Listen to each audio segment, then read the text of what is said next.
First off, philosophy is a confession.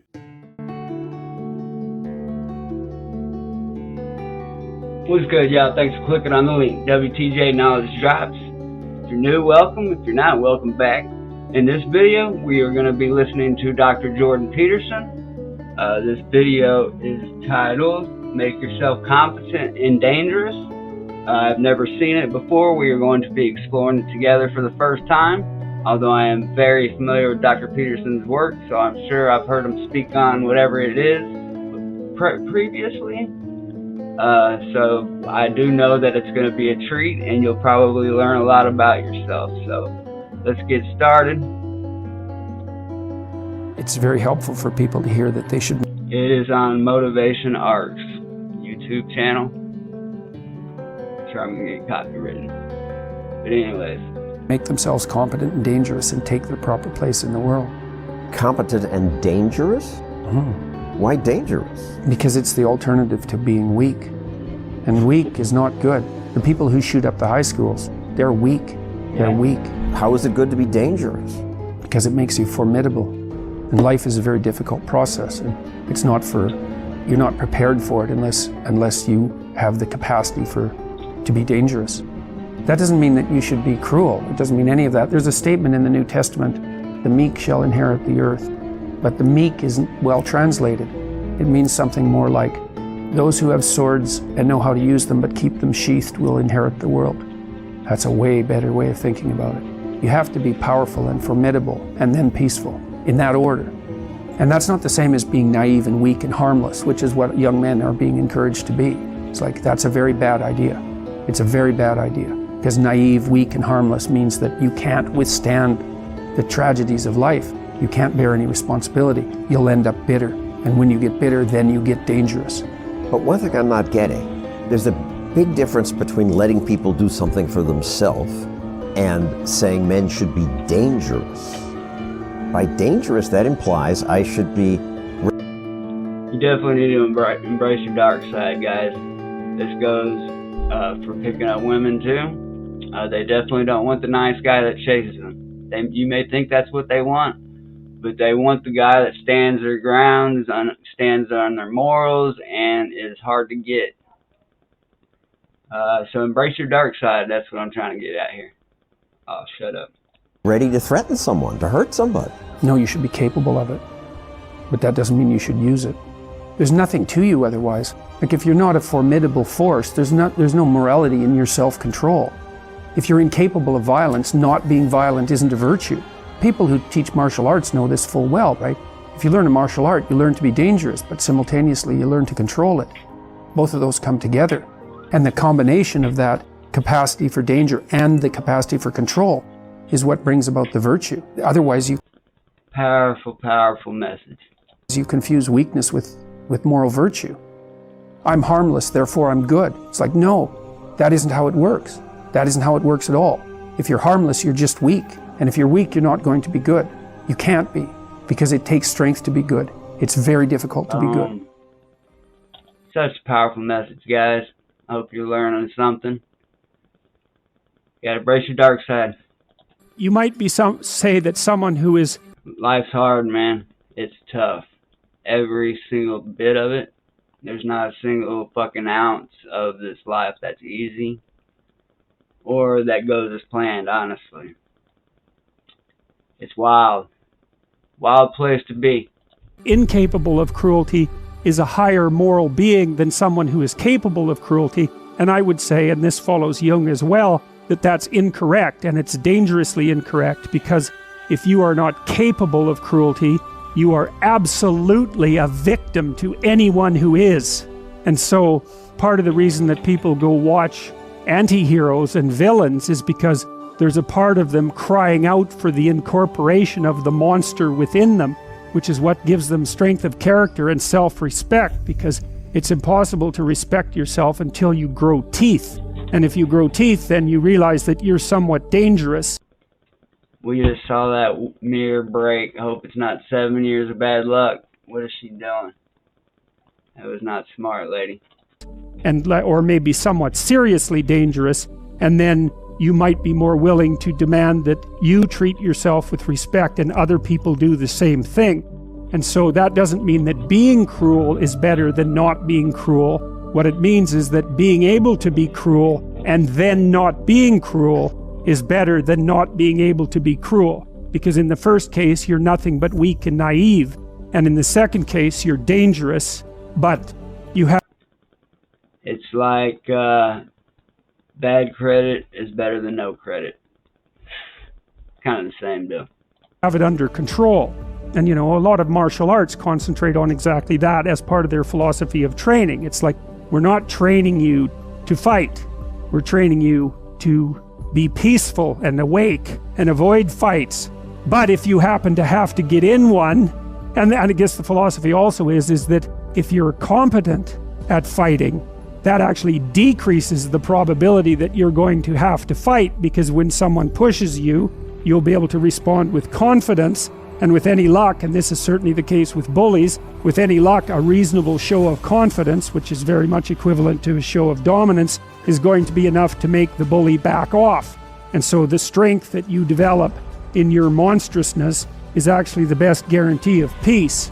And that's partly why Jung believed that it was necessary for people to integrate their shadow. And he said that was a terrible thing for people to attempt, because the human shadow, which is all those things about yourself that you don't want to realize, reaches all the way to hell. And what he meant by that was, it's through an analysis of your own shadow that you can come to understand why other people are capable, and you as well, of the sorts of terrible atrocities that characterized, let's say, the 20th century. And without that understanding, there's no possibility of bringing it under control. When you study Nazi Germany, for example, or you study the Soviet Union, particularly under Stalin, and you're asking yourself, well, what are these perpetrators like? Forget about the victims, let's talk about the perpetrators. The answer is, they're just like you. And if you don't know that, that just means that you don't know anything about people, including yourself. And then it also means that you have to discover why they're just like you. And believe me, that's no picnic. So that's enough to traumatize people, and that's partly why they don't do it. And it's also partly why the path to enlightenment and wisdom is seldom trod upon, because if it was all a matter of following your bliss and doing what made you happy, then everyone in the world would be a paragon of wisdom. But it's not that at all. It's a matter of facing the thing you least want to face. And everyone has that there's this old story in King Arthur where the knights go off to look for the Holy Grail, which is either the cup that Christ drank out of at the Last Supper, or the cup into which the blood that gushed from his side was poured when he was crucified. The stories vary, but it's basically a holy object, like the phoenix in some sense, that's a representation of transformation. So it's an ideal. And so King Arthur's knights, who sit at a round table because they're all roughly equal, go off to find the most valuable thing. And where do you look for the most valuable thing when you don't know where it is?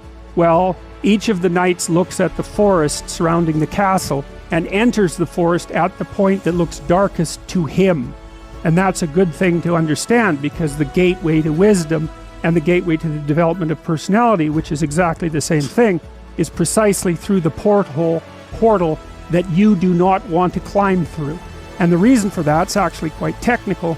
This is a Jungian presupposition too, is that, well, there's a bunch of things about you that are underdeveloped, and a lot of those things are because there's things you've avoided looking at because you don't want to look at them, and there's parts of you you've avoided developing because it's hard for you to develop those parts. And so it's by virtual necessity that what you need is where you don't want to look, because that's where you've kept it.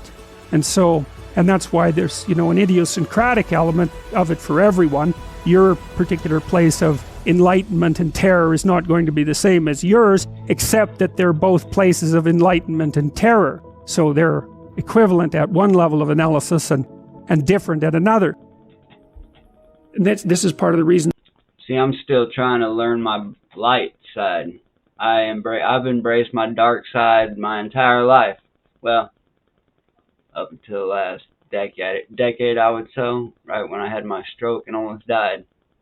But after that moment, I have been embracing my light and trying to shine it as bright as possible.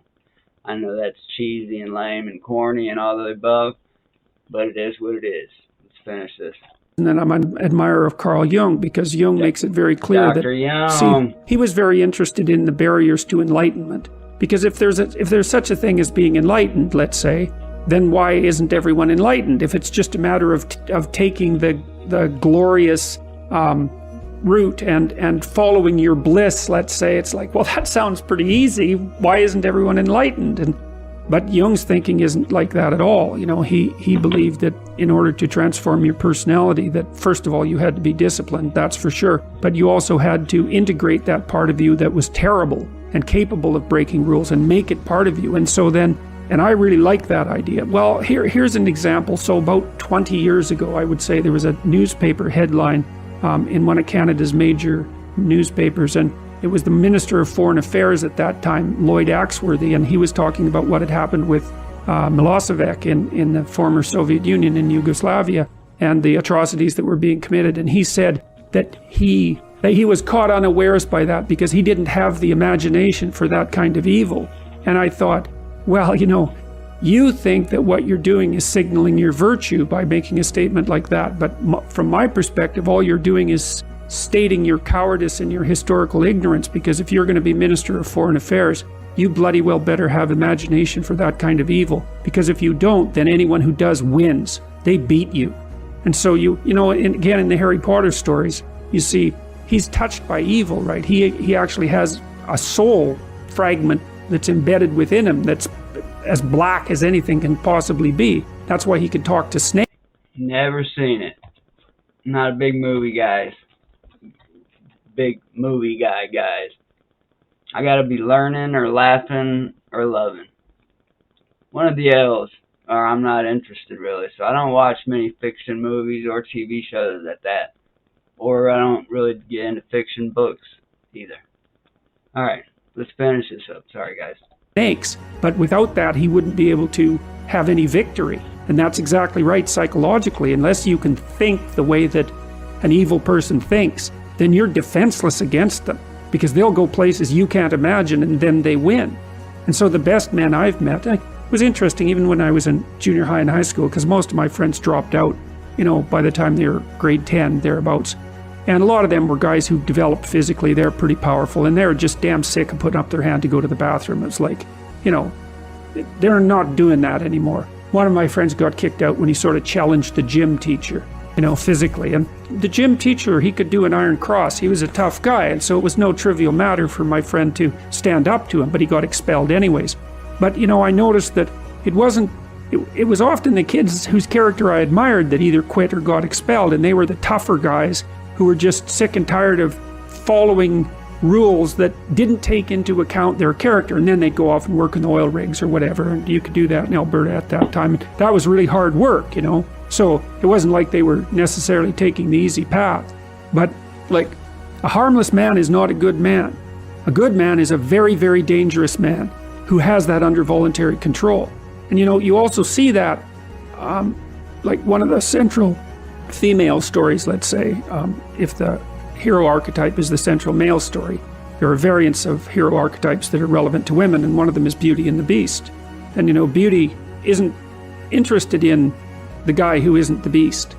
She's interested in the guy who's the Beast, and that's exactly right, but she's interested in the guy who's the Beast that can be civilized and disciplined, right, and who can use that in the service, well, let's say, of a family. Yes. Alright. I hope you enjoyed Dr. Peterson's talk. I always do. Learned a lot. It's kind of tough. It's a weird line to walk, because I'm encouraging you to embrace your dark side, but I don't want to condone evil or violence or anything like that. But you definitely need to embrace it and then be able to tame it, especially if you want to get the woman that you want. Alright, y'all, that's it. I'm going to wrap it up. Thanks for watching it with me. I'll see you guys in the next reaction. I love you. Go love somebody you don't like. WTJ Knowledge Drops. I'm out. Love y'all.